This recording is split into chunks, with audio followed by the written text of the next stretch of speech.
Ah, the Nintendo Entertainment System. It was the first console I ever owned.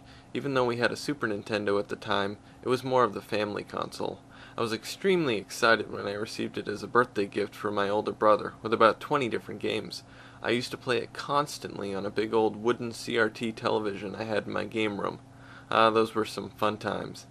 Today I'll be counting down my top 5 favorite games for the system. So let's get started. Just sit back, relax, and enjoy the show. What games do you think of when you think of Capcom? Street Fighter, Mega Man, or maybe Resident Evil? When you think of Capcom, you most likely don't think of my number 5 game, and that is Chip 'n Dale Rescue Rangers. A side-scrolling platformer based on the TV series, this game is just plain fun, and it's even more fun when you play co-op. You can work together to get through each level, or just try and get each other killed by throwing wooden boxes at each other, which would stun the player for a couple seconds. Or if you're feeling really sinister, just pick up your partner and throw them into an enemy. Any way you choose to play it, this game is a blast, and that's why it comes in at my number 5 spot.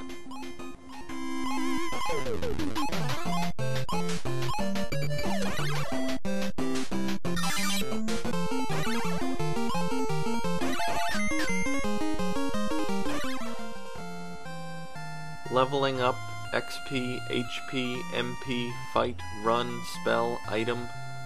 These are terms you most commonly hear used in the video game genre known as the RPG.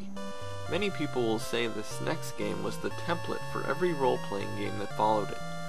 That game is Dragon Warrior, also known as Dragon Quest in Japan.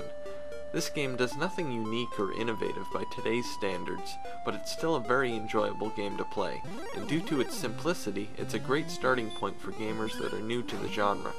I've played through the game several times myself, and I always have fun doing so. There isn't really a whole lot to say about the game.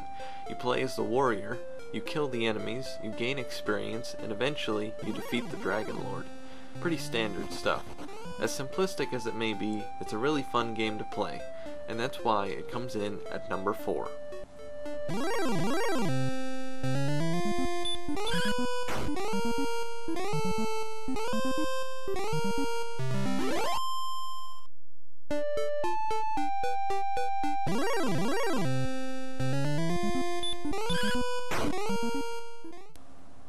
Up, up, down, down, left, right, BA, start.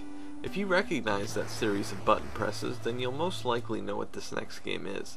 That's right, it's Contra, a fast-paced run-and-gun shooter developed by Konami. I really have no clue what the actual plot of the game is, but I believe it goes something like this. Aliens have invaded Earth. Kill them. Yep, that's about it. You have the ability to kill those aliens in a variety of ways with the various weapons scattered throughout each level. My favorite, and I'm sure most of you would agree with me, is the spread shot, which shoots a barrage of bullets in whatever direction you point it in. This is extremely handy as there will be enemies coming from every direction. Contra isn't the hardest game on the NES, but is far from a walk in the park. You'll need a lot of practice, and I mean a lot of practice, to get through this game without using the cheat code which I mentioned earlier. That code will give you 30 lives versus the 3 that you get by default. You'll get 30 lives apiece if you play with a friend in co-op mode. To sum up, killing aliens is fun, and that's why Contra gets my number 3 spot.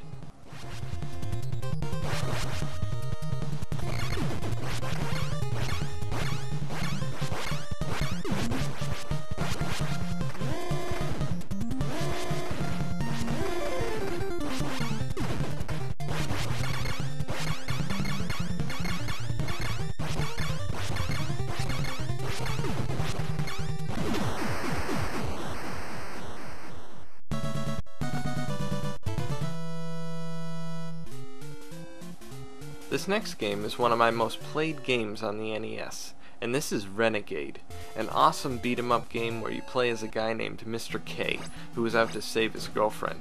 Very original concept, huh? The object of the game is real simple.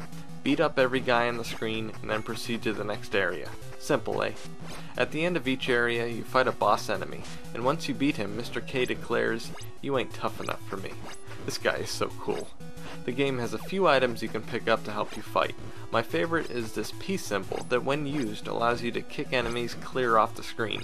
It's extremely entertaining to watch as the enemies go flying. One of my favorite instances in the game is when you're riding a bike trying to kick over all the enemy bikes. Such fun. Overall, this game is awesome and definitely worthy of my number 2 spot.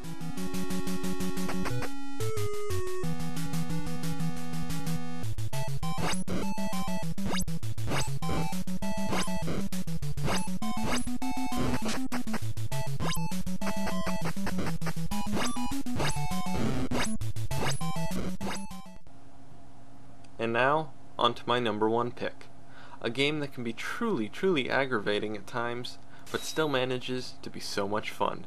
And that game is Ninja Gaiden. I remember leaving my NES on for days just trying to beat this game. It can be extremely frustrating at times, but oh so satisfying to finally beat a level. Ninja Gaiden is all about fast-paced, constant action. Enemies are always coming at you from every direction. It truly requires ninja-like reflexes to conquer this game. I never did beat the game, but I came ever so close. I made it all the way to the final boss, but unfortunately, I was unable to beat him.